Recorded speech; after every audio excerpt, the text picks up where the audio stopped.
சாந்தி. Murali date 25/9/2025. காலை முரளி, பாப்தாதா, மதுபன். இன்னைக்கு பாபா முரளியில சொல்றாங்க, இனிமையான குழந்தைகளே, இந்த நாடகத்தின் விளையாட்டு மிகச் சரியாக நடந்து கொண்டிருக்கிறது. யாருடைய எந்த பாகம், எந்த கணம், அதாவது எந்த சமயத்தில் நடக்க வேண்டுமோ அது மீண்டும் திரும்ப நடந்து கொண்டிருக்கிறது. இந்த விஷயத்தை சரியான முறையில் புரிந்து கொள்ள வேண்டும். கேள்வி: குழந்தைகளாகிய உங்களுடைய பிரபாவம், அதாவது தாக்கம் எப்பொழுது வெளிப்படும்? இதுவரை எந்த ஒரு சக்தியின் குறைபாடு உள்ளது? பதில்: யோகத்தில் வலுவான நிலை ஏற்பட்டுவிடும் பொழுது உங்களுடைய செல்வாக்கு வெளிப்படும், உங்களுடைய தாக்கம் வெளிப்படும். இப்பொழுது அந்த கூர்மை இல்லை. நினைவின் மூலமேதான் சக்தி கிடைக்கிறது. ஞானம் என்ற வாளிலே நினைவின் கூர்மை வேண்டும். அது இதுவரையும் குறைவாக உள்ளது. தன்னை ஆத்மா என்று உணர்ந்து தந்தையை நினைவு செய்து கொண்டே இருந்தீர்கள் என்றால் படகு கரையேறிவிடும். இது ஒரு நொடியினுடைய விஷயமாகும். ஓம் சாந்தி. ஆன்மீக குழந்தைகளுக்கு ஆன்மீக தந்தை புரிய வைக்கிறார். ஆத்மா குழந்தைகளுக்கு ஆத்மாவுடைய தந்தை இப்போ புரிய வச்சிட்டு இருக்கிறார். ஆன்மீக தந்தை என்று ஒருவருக்கு தான் கூறப்படுகிறது. மற்ற எல்லோருமே ஆத்மாக்கள். அவரே பரமாத்மா என அழைக்கப்படுகிறார். நான் கூட ஆத்மாதான் என்று தந்தை கூறுகிறார். நானும் உங்களை போல சிறு புள்ளியாக தான் இருக்கேன் அப்படின்னு பாபா சொல்றாரு. ஆனால் நான் பரமாத்மா ஆவேன். நான் தான் பதீத்த பாவனர், ஞான கடல். நான் குழந்தைகளை உலகத்திற்கு அதிபதியாக ஆக்குவதற்காக தான் பாரதத்தில் வருகிறேன் என்று தந்தை கூறுகிறார். நீங்கள் தான் அதிபதியாக இருந்தீர்கள் அல்லவா? இப்பொழுது நினைவிற்கு வந்துள்ளது. பாபா சொல்றாரு, நீங்க தானே இந்த உலகத்தினுடைய அதிபதியாக இருந்தீங்க, இப்ப ஞாபகத்துக்கு வந்துருச்சு இல்லையா? குழந்தைகளுக்கு நினைவூட்டுகிறார். நீங்கள் முதலில் சத்தியுகத்திற்கு வந்தீர்கள். பிறகு பாகத்தை நடித்து 84 பிறவிகளை அனுபவித்து இப்பொழுது கடைசியில் வந்துவிட்டுள்ளீர்கள்.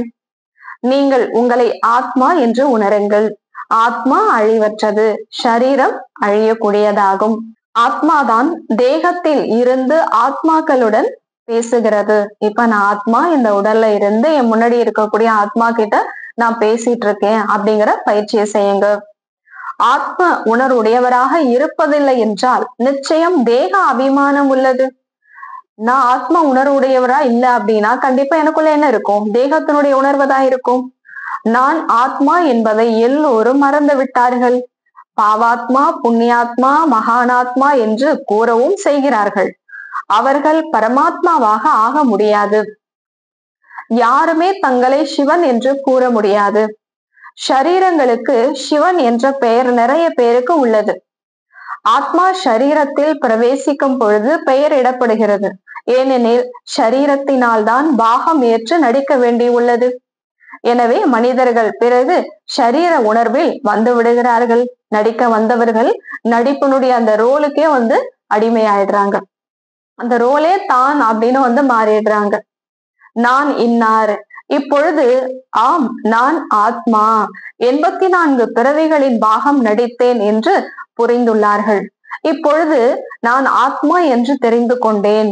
ஆத்மா நான் ஆகிய சத்தோ பிரதானமாக இருந்தேன். நான் தான் சத்தோ பிரதானமாக இருந்த பிறகு இப்பொழுது தமோ பிரதானமாக ஆகி உள்ளேன். அனைத்து ஆத்மாக்கள் மீதும் துரு ஏறிவிடும் பொழுதுதான் தந்தை வருகிறார். எல்லா ஆத்மாலையும் பாவத்தினுடைய துரு எப்ப ஏறுதோ அதிகமாக ஏறிடும் பொழுதுதான் பாபா வராரு.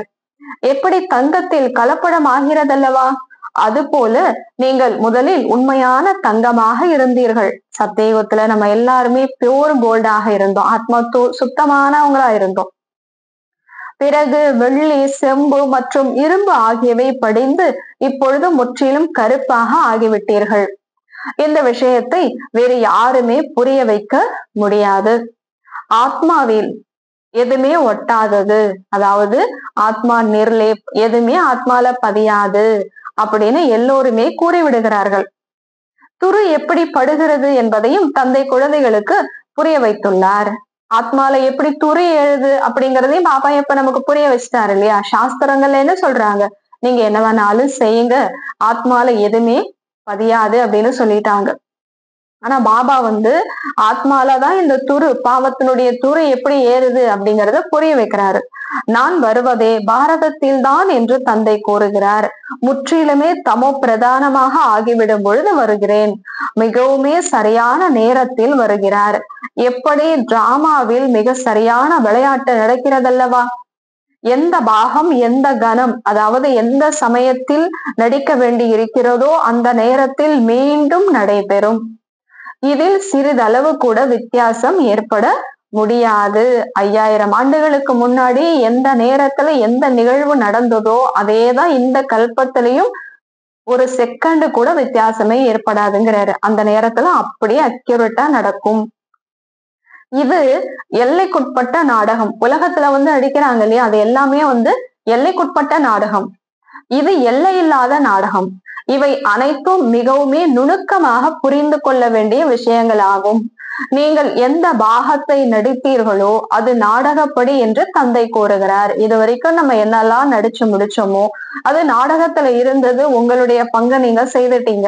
திரும்ப அதை பத்தி நீங்க யோசிக்காதீங்க. இப்ப நான் என்னுடைய பதிவை என்ன மாதிரி நல்லதா பதிய வச்சுக்கணுமோ அது மாதிரி நீங்க இப்ப யோசிங்க. எந்த ஒரு மனிதரும் படைப்பவர் மற்றும் படைப்பனுடைய முதல் இடை கடையை பற்றி அறியாமல் இருக்கிறார்கள். ரிஷிகள் முனிவர்கள் கூட எங்களுக்கு எதுவுமே தெரியாது என்றே கூறி சென்றார்கள். இப்பொழுது யாராவது உங்களிடம் படைப்பவர் மற்றும் படைப்பின் முதல் இடை கடையை அறிந்துள்ளீர்களா என்று கேட்டால் நீங்கள் உடனே ஆம் என்று கூறுவீர்கள். இப்ப யாராவது நம்ம கிட்ட இந்த உலகத்தினுடைய முதல் என்னன்னு தெரியுமா, இடை என்னன்னு தெரியுமா, கடைசி என்னன்னு தெரியுமா அப்படின்னு கேட்டா உடனே நம்ம என்ன பண்ணிடுவோம், ஏன்னா பாபாவும் நமக்கு அந்த அளவுக்கு கொடுத்திருக்காரு, எங்களுக்கு தெரியும் அப்படின்னு நீங்க சொல்வீங்கிறாரு. அதை கூட நீங்கள் இப்பொழுது மட்டும்தான் அறிந்திருக்க முடியுங்கிறார். பிறகு எப்பொழுதும் கிடையாது இல்லையா? 3 உலகத்தினுடைய ஞானம், முக்காலத்தினுடைய ஞானம் எல்லாமே இப்பதான் இந்த சங்கம யுகத்துலதான் உங்களுக்கு தெரியும். சத்தியுகத்துக்கு போயிட்டீங்க அப்படின்னா அப்பெல்லாம் இந்த ஞானம் இருக்காது. அதனாலதான் பாபா சொல்றாரு, எப்பொழுதுமே இதை நீங்க தெரிஞ்சவங்களா இருக்க மாட்டீங்க. நீங்கள் தான் படைப்பவர் ஆகிய என்னையும் படைப்பனுடைய முதல் இடை கடையையும் இப்பொழுதுதான் அறிந்துள்ளீர்கள். நல்லது. இந்த லக்ஷ்மி நாராயணரின் ராஜ்யம் எப்பொழுது வரும் என்பதை அவர்கள் அறிந்திருப்பார்களா? இல்லை. அவர்களிடம் எந்த ஞானமும் இல்லை. இதுவும் அதிசயமாகும். எங்களிடம் ஞானம் உள்ளது என்று நீங்கள் கூறுகின்றீர்கள். இதுவும் நீங்கள் புரிந்துள்ளீர்கள். தந்தையினுடைய பாகமே ஒரே ஒரு முறைதான் நடக்கின்றது. பாபாவுடைய பாற்றே இந்த டிராமாவில இந்த சங்கமயுகத்துல மட்டும்தான். உங்களுடைய லட்சியம் நோக்கமே இந்த லட்சுமி நாராயணர் ஆக வேண்டும் என்பதாகும். அது போல் ஆகிவிட்டீர்கள் என்றால் பிறகு படிப்பின் அவசியம் இருக்காது. வழக்கறிஞர் ஆகிவிட்டார் என்றால் ஆகிவிட்டார். வக்கீல் படிக்கிறாங்க, படிச்சு வக்கீல் ஆயிட்டாங்க அப்படின்னா அவ்வளவுதான், அவங்களுடைய பதவி அடையணும்னு அடைஞ்சிட்டாங்க, அவ்வளவுதான். கற்பிக்கக்கூடிய தந்தையை நினைவு செய்ய வேண்டும். அதே போலதான் இங்க லட்சுமி நாராயணராக தேவதை ஆகிறதுக்காக நீங்க படிச்சுட்டு இருக்கீங்க. படிச்சு தேவதை ஆயிட்டீங்கன்னா ஆயிட்டீங்க, அவ்வளவுதான். அங்க போய் நம்ம என்ன செய்யறது கிடையாது, பாபாவை நினைக்கிறதெல்லாம் கிடையாது. இங்கதான் நம்ம பாபாவை நினைவு செய்ய வேண்டும். உங்களுக்கு எல்லாமே சுலபமாக புரிய வைத்துள்ளார். முதலில் உங்களை ஆத்மா என்று உணருங்கள் என்று பாபா திரும்ப திரும்ப உங்களுக்கு கூறுகிறார். நான் பாபாவுடையவன் ஆவேன். முதலில் நீங்கள் நாஸ்திகர்களாக இருந்தீர்கள். அதாவது அப்பா யாருன்னு தெரியாது, அவருடைய ஆஸ்தி என்னன்னே தெரியாது. அப்படி தெரியாத எல்லாருமே எப்படி இருந்தோம், நாஸ்திகர்களாதான் இருந்தீங்கிறாரு. இப்பொழுது ஆஸ்திகர்களாக ஆகி உள்ளீர்கள். இப்ப பாபா யாருன்னு தெரிஞ்சிருச்சு, அவர் எப்படிப்பட்ட ஆஸ்தியை கொடுக்கிறாருன்னு தெரிஞ்சிட்டோம் இல்லையா? யாரு உலகத்தினுடைய முதல் இடை கடை பத்திய ஞானம் தெரிந்திருக்கிறார்களோ அவங்க எல்லாமே ஆஸ்திகர்களா ஆயிட்டாங்க. இந்த லட்சுமி நாராயணர் கூட ஆஸ்திகர்களாக ஆகிதான் நீங்கள் இப்பொழுது எடுத்துக்கொண்டிருப்பதை போல் இந்த ஆஸ்தியை எடுத்திருந்தார்கள். அவர்களும் சாதாரண மனிதர்கள் தான். எப்போ இறைவனை புரிந்து கொண்டு ஆஸ்திகர்களாக ஆனாங்களோ, இப்ப எப்படி நம்ம ஆஸ்தி எடுத்தோமோ அதே போலதான் அவங்களும் என்ன பண்ணிருக்கிறாங்க, உலகம் ராஜா ராணி அப்படிங்கிற அந்த ஒரு ஆஸ்தியை அடைஞ்சாங்க. இப்பொழுது நீங்கள் ஆஸ்திகர்களாக ஆகி கொண்டிருக்கிறீர்கள். ஆஸ்திகர்கள் நாஸ்திகர்கள் இந்த வார்த்தை இச்சமயத்தினுடையதாகும். அங்கு இந்த வார்த்தைகளே இல்லை, கேட்க வேண்டிய விஷயமே இருக்காது. இங்குதான் கேள்வி எழுகிறது. அதனால் தான் படைப்பவர் மற்றும் படைப்பினை அறிந்துள்ளீர்களா என்று கேட்கிறோம். சத்தியயுகத்துல கேள்வியே கிடையாது. நம்மளை யார் படைச்சா அப்படியெல்லாம் அங்க கேட்கவே மாட்டோம். ஆனா இங்கதானே கேட்கப்படுது. படைப்பவர் யாரு, அவருடைய படைப்பு என்ன அப்படின்னு இங்கதானே கேட்கப்படுது. அதனாலதான் பாபா இங்க புரிய வைக்கிறாரு. அப்பொழுது இல்லை என்று கூறி விடுகிறார்கள். அப்படி கேள்வி கேட்கும் போது எங்களுக்கு தெரியாது அப்படின்னு சொல்லிடுறாங்க. தந்தைதான் தனது அறிமுகத்தை அளிக்கிறார். பாபா அவரே நான் தான் படைக்கக்கூடியவன், அவர் என்ன படைக்கிறாரு அப்படிங்கிற விஷயத்த அவரே நமக்கு சொல்றாரு.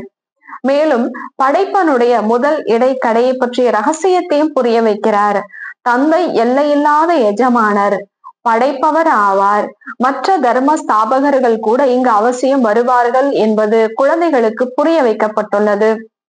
மற்ற எல்லா தர்ம தலைவர்களுமே கலியுக கடைசியில திரும்பவும் அடுத்த 5000 வருஷத்துல அவங்களுடைய தர்மத்தை ஸ்தாபிக்கிறதுக்கான சக்தி என்ன பண்ணுவாங்க, இங்க பாபா கிட்ட எடுத்துப்பாங்க, வருவாங்க. இப்ராஹிம், கிரைஸ்ட் ஆகியோர் எப்படி வருவார்கள் என்பது உங்களுக்கு சாட்சாத்காரம் செய்விக்கப்பட்டிருக்கிறது. அவர்களோ பின்னால் நிறைய வார்த்தைகள் மூலம் ஒளி வெளிவரும் பொழுதுதான் வருவார்கள். பாபாவுடைய செய்தி நிறைய வெளியில வரும் பொழுது, நிறைய பக்கம் பாபாவுடைய செய்தியை பத்தியே பேசிட்டு இருக்கும் பொழுதுதான் அவங்க எல்லாம் வருவாங்கங்கிறார். குழந்தைகளே, தேகத்துடன் சேர்த்து தேகத்தின் அனைத்து தர்மங்களையும் தியாகம் செய்து என்னை நினைவு செய்யுங்கள் என்று தந்தை கூறுகிறார். இப்பொழுது நீங்கள் எதிரே அமர்ந்துள்ளீர்கள். தன்னை தேகம் என்று நினைக்க கூடாது. நான் ஆத்மா ஆவேன். தன்னை ஆத்மா என்று உணர்ந்து தந்தையை நினைவு செய்து கொண்டே இருந்தீர்கள் என்றால் படகு கரையேறிவிடும். ஒரு நொடியின் விஷயமாகும். முக்தியில் செல்வதற்காக அரை கல்பம் பக்தி செய்தார்கள். ஆனால் எந்த ஒரு ஆத்மாவும் திரும்பி செல்ல முடியாது. 5000 வருடங்களுக்கு முன்பேயும் தந்தை இதை புரிய வைத்திருந்தார். இப்பொழுது புரிய வைக்கிறார். ஸ்ரீகிருஷ்ணர் இந்த விஷயங்களை புரிய வைக்க முடியாது. அவரை தந்தை என்றும் கூற மாட்டார்கள். தந்தை லௌகிகமானவர், அலௌகிகமானவர் மற்றும் பாரலௌகிகமானவர் அப்படின்னு 3 தந்தை இருக்காங்க. எல்லைக்குட்பட்ட தந்தை லௌகிகமானவர், உடலுக்கான தந்தைய லௌகிக தந்தை அப்படின்னு சொல்றோம். எல்லை இல்லாத தந்தை பாரலோகிக்க தந்தை, அதான் சிவபாபாவை நம்ம சொல்றோம். ஆத்மாக்களின் தந்தை ஆவார். அவர் யாரு? ஆத்மானுடைய அப்பா. மேலும் இவர் யாரு? பிரம்ம பாபா, சங்கம யுகத்தின் அதிசயமான தந்தை ஆவார். இவருக்கு அலௌகிக்கமானவர், உடலுக்குரிய தந்தைய லௌகிக்க அப்பான்னு சொல்றோம். ஆத்மானுடைய அப்பாவை பாரலோகிக்க அப்பான்னு சொல்றோம். பிரம்ம பாபாவை என்ன சொல்றோம் நம்ம? அலௌகிக்க அப்பா அப்படின்னு நம்ம சொல்றோம் அப்படின்னு சொல்றாரு. பிரஜாபிதா பிரம்மாவை யாரும் நினைவே செய்வதில்லை. அவர் நம்முடைய கிராண்ட் ஃபாதர், பாட்டனார் ஆவார். மனித சிருஷ்டியினுடைய முதல் மனிதர் அவர் தானே. அவருடைய உடல்ல இறங்கிதானே சிவபாபா நமக்கு விஷயங்களை புரிய வைக்கிறாரு, நம்மளை தத்தெடுக்கிறாரு. இது புத்தியில் வருவதில்லை. ஆதி தேவன் ஆதாம் என்று கூறவும் செய்கிறார்கள். ஆனால் பெயர் அளவில் மட்டுமே. கோவில்களில் கூட ஆதி தேவனின் சிலை உள்ளதல்லவா? நீங்கள் அங்கு சென்றீர்கள் என்றால் இதுவோ நம்முடைய நினைவார்த்தம் ஆகும் என்று புரிந்திருப்பீர்கள். பாபாவும் வந்துள்ளார், நாமும் வந்துள்ளோம். இங்கு தந்தை சைத்தன்யமாக உயிரோட்டமாக வந்துள்ளார். அங்கு ஜட சித்திரங்கள் வைக்கப்பட்டுள்ளன. இங்க பாபா நேரடியாக வந்திருக்கிறார். கோவில்கள்ல ஜட சித்திரங்கள் வைக்கப்பட்டிருக்கு. மேலே சொர்க்கம் கூட சரியாக உள்ளது. யாரெல்லாம் கோவிலை பார்த்திருக்கிறீர்களோ அவர்கள் பாபா நமக்கு இப்போது சைத்தன்யமாக ராஜயோகம் கற்பித்துக் கொண்டிருக்கிறார் என்பதை அறிந்துள்ளார்கள். புரிந்தவங்க எல்லாருக்குமே தெரியும். இப்ப பாபா நம்ம முன்னாடி உட்கார்ந்து என்ன பண்றாரு? நேரடியாக உட்கார்ந்து பரமாத்மாவே ராஜயோகத்தை கத்துக் கொடுத்துட்டு இருக்கிறாரு அப்படின்னு தெரிஞ்சிருப்பீங்க. பிறகு பின்னால் கோவில் கட்டுகிறார்கள். இதனுடைய நினைவார்த்தமாக தான் கோவில் எல்லாம் கட்டப்படுது. இவை எல்லாமே நம்முடைய நினைவார்த்தங்கள் ஆகும் என்பது நினைவிற்கு வர வேண்டும். இந்த லட்சுமி நாராயணராக இப்பொழுது நாம் ஆகிக் கொண்டிருக்கிறோம். அவ்வாறு இருந்தும் பிறகு கீழே இறங்கியபடியே வந்துள்ளோம். இப்பொழுது மீண்டும் நாம் வீட்டிற்கு சென்று ராமராஜ்யத்தில் வருவோம். பின்னால் ராவண ராஜ்யம் ஆகிறது. பிறகு நாம் வாம மார்க்கத்தில் சென்று விடுகிறோம். தேக உணர்வுல வந்துடுறது. தந்தை எவ்வளவு நல்ல முறையில் புரிய வைக்கிறார். இச்சமயத்தில் எல்லா மனிதர்களும் பத்தீத்தமாக தூய்மையற்று இருக்கிறார்கள். எனவே ஹே பத்தீத்த பாவனரே, எங்களை பாவனமாக ஆக்குங்கள் என்று கூப்பிடுகிறார்கள். துக்கத்தை நீக்கி சுகத்தின் வழியை கூறுங்கள். பகவான் அவசியம் ஏதோ ஒரு வேடத்தில் வந்து விடுவார் என்று கூறவும் செய்கிறார்கள். இப்பொழுது நாய், பூனை, கல் மற்றும் மண் ஆகியவற்றிலும் வரமாட்டார், பாக்கியசாலி ரதத்தில் வருகிறார் என்று பாடப்பட்டுள்ளது. நான் இந்த சாதாரண ரதத்தில் பிரவேசித்திருக்கிறேன் என்று சுயம் சிவ் பரமாத்மா தந்தையே கூறுகிறார். இவர் தன்னுடைய பிறவைகளை அறியாமல் இருந்தார். நீங்கள் இப்பொழுது அறிந்துள்ளீர்கள். இவருடைய அநேக பிறவிகளின் கடைசியில் வானப்பிரஸ்த நிலை ஆகும் பொழுது நான் பிரவேசம் செய்கிறேன். பக்தி மார்க்கத்தில் பாண்டவர்களின் மிகவும் பெரிய பெரிய சித்திரங்களை அமைத்துள்ளார்கள். பக்தியில பாண்டவர்களுடைய உருவத்தை மிக பெருசா உருவாக்கி வச்சிருக்காங்க. ரங்கூனில் புத்தருடையதும் மிகப்பெரிய பெரிய சித்திரம் உள்ளது. பாபா சொல்றாரு, ரங்கூனில கூட புத்தருடைய சிலை ரொம்ப பெருசா உருவாக்கி வச்சிருக்காங்களாம். இவ்வளவு பெரிய மனிதர் இருப்பாரா என்ன அப்படின்னு பாபா கேக்குறாரு. குழந்தைகளுக்கும் இப்பொழுது சிரிப்பு கூட வரக்கூடும். ராவணனுடைய சித்திரம் எப்படி அமைத்துள்ளார்கள்? ராவணனுடைய உருவ பொம்மைய 10 தலையுடைய உருவ பொம்மைய தசரால எரிக்கிறாங்க இல்லையா, பெருசா செஞ்சு எரிக்கிறாங்க. நாளுக்கு நாள் பெரியதாக ஆக்கி கொண்டே போகிறார்கள். ராவணனுடைய உருவ பொம்மைய ஒவ்வொரு வருஷமும் ஒவ்வொரு இன்ச்சு என்ன பண்றாங்களாம், அதிகம் ஆக்கிதான் எரிப்பாங்களாம். இது என்ன பொருளாகும்? ஒவ்வொரு வருடமும் அதை எரிக்கிறார்கள். இது போல யாராவது எதிரி இருப்பார்களா? எதிரியினுடைய உருவத்தை செய்து எரிப்பார்கள். நல்லது, ராவணன் யார்? ஒவ்வொரு வருடமும் எரித்து கொண்டு வரும் வகையில் அவர் எப்பொழுது எதிரி ஆனார்? ஒவ்வொரு வருஷமும் சரி, ஒரு எதிரி எரிச்சிட்டாங்கன்னா முடிஞ்சு போயிடுச்சு. ஆனா ராவணனை ஒவ்வொரு வருஷமும் அதுவும் பெருசாக்கி ஆக்கி எரிக்கிறாங்கன்னா அந்த ராவணன் எப்படிப்பட்ட எதிரி? ராவணனை வேற யாருமே இல்ல, 5 விகார குணத்தை தான் ராவணன் சொல்றோங்கிறார் பாபா. இந்த எதிரி பற்றி யாருக்குமே தெரியாது. அதன் பொருளை யாருமே முற்றிலும் அறியாமல் உள்ளார்கள். அவர்கள் இருப்பதே ராவண சம்பிரதாயமாகும். நீங்கள் ராம சம்பிரதாயத்தினர் ஆவீர்கள் என்பதை தந்தை புரிய வைக்கிறார். இல்லற விவகாரங்களில் இருந்தபடியே தாமரை மலரை போல ஆகுங்கள். மேலும் என்னை நினைவு செய்து கொண்டே இருங்கள் என்று தந்தை இப்பொழுது கூறுகிறார். பாபா அன்னமும் நாரையும் எப்படி சேர்ந்தார் போல் இருக்க முடியும் என்று கூறுகிறார்கள். கேக்குறாங்களா பாபா? அன்னமும் நாரையும், அதாவது கொக்கும் ஒண்ணு எப்படி ஒரே இடத்துல இருக்க முடியும்? சண்டை சச்சரவுகள் ஏற்படுகிறது, அதுவும் அவசியம் ஏற்படும். பாபா கிட்ட கேட்கும் போது பாபா என்ன சொல்லுவாரு? கண்டிப்பா சண்டை சச்சரவு ஏற்படதான் செய்யும், சகித்து கொள்ள வேண்டி இருக்கும். இதில் மிகுந்த யுக்திகள் கூட உள்ளன. தந்தையை யுக்திகளை கற்பிப்பவர் என்று கூறப்படுகிறதல்லவா? யுக்தியை நிறைய சொல்லி கொடுக்கக்கூடியவர் அப்படின்னு சொல்லப்படுது இல்லையா? எல்லோரும் அவரை ஹே பகவான், துக்கத்தை நீக்குங்கள், கருணை காட்டுங்கள், விடுவியுங்கள் என்று நினைவு செய்கிறார்கள் அல்லவா? அந்த லிபரேட்டர் தந்தை அனைவருக்கும் ஒருவரே ஆவார். உலகத்தில் இருக்கக்கூடிய எல்லாருக்கும் அவர் ஒருத்தர் தான் அப்பா. உங்களிடம் யார் வந்தாலும் கூட அவர்களுக்கு தனித்தனியாக புரிய வையுங்கள். கராச்சியில் ஒவ்வொருவரையும் தனித்தனியாக அமர வைத்து புரிய வைத்துக் கொண்டிருந்தார்கள். குழந்தைகளாகிய நீங்கள் யோகத்தில் ஆற்றல் உடையவர்களாக ஆகிவிடும் பொழுது உங்களுடைய தாக்கம் வெளிப்படும். யோகா பவர் ஆத்மால முழுமை ஆயிடுச்சு அப்படின்னா உங்களுடைய தாக்கம் வெளிப்படுங்கிறார் பாபா. இப்பொழுது அந்த அளவு கூர்மை இல்லை. நினைவின் மூலம் சக்தி கிடைக்கிறது, படிப்பில் சக்தி கிடைப்பதில்லை. ஞானம் என்பது வாள் ஆகும். அதில் நினைவு என்ற கூர்மையை தீட்ட வேண்டும். அந்த சக்தி குறைவாக உள்ளது. குழந்தைகளே, நினைவு யாத்திரையில் இருப்பதால் உங்களுக்கு பலம் கிடைக்கும் என்று தந்தை தினமும் கூறிக்கொண்டே இருக்கிறார். படிப்பில் அவ்வளவு வலிமை இல்லை. படிப்புல அவ்வளவு சக்தி கிடையாது.